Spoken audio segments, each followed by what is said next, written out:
The year was 1912. August in Louisiana shimmered with heat.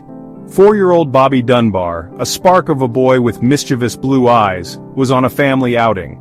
Swayze Lake, a popular fishing spot, promised a day of simple pleasures. But as the sun dipped lower, casting long shadows, the unthinkable happened. Bobby vanished. Panic clawed at the edges of the idyllic day. One moment he was there, a giggling child chasing dragonflies.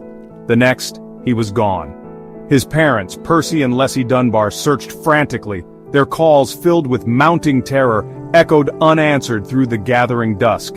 Night fell, and with it the crushing weight of their loss. Hope dwindled with each passing hour.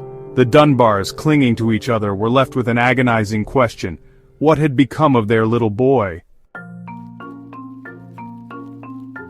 News of Bobby's disappearance spread like wildfire through the small Louisiana town. The community, shaken to its core, rallied around the grief-stricken family. Search parties fanned out across the area, their footsteps heavy with the weight of the unknown. Days bled into weeks, each one a stark reminder of the young life that had been so cruelly snatched away. Theories swirled like the murky waters of the lake itself. Had Bobby wandered too close to the water's edge and fallen in? Had someone taken him? The lack of answers only deepened the mystery, casting a long shadow over the once peaceful community. Every rustle of leaves, every splash in the water was met with a surge of hope, only to be met with crushing disappointment. The search continued, fueled by a mix of desperation and a refusal to believe that Bobby was truly gone. 8 agonizing months later, a glimmer of hope emerged from the depths of despair. A boy matching Bobby's description was found in Mississippi, hundreds of miles away. He was with a traveling handyman named William Walters. The news traveled fast, reaching the Dunbars, who clung to it as a lifeline. Their joy, however, was short-lived. Upon meeting the boy, Leslie Dunbar was unsure. He looked like Bobby, yes, but something wasn't right. Despite her initial hesitation, she eventually convinced herself that this was her son, attributing the differences to the trauma he must have endured. Walters, on the other hand, vehemently denied any wrongdoing. He claimed the boy was actually Bruce Anderson, the son of a woman who had worked for his family. Julia Anderson, heartbroken and desperate, came forward to claim her son, but her pleas fell on deaf ears. Section 4. A Mother's Plea, a Court's Decree.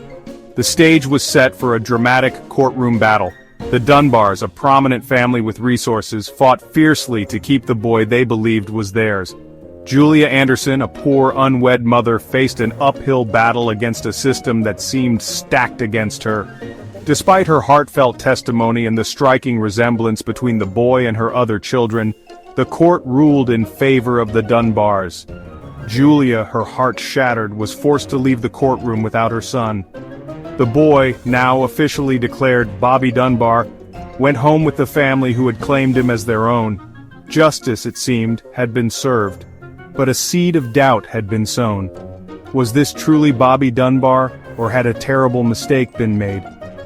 The question lingered, a silent echo in the wake of the court's decision.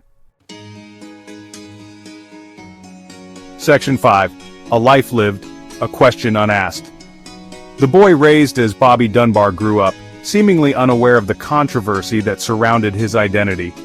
He married, had children of his own, and lived a seemingly ordinary life. Yet whispers of the past followed him like a shadow.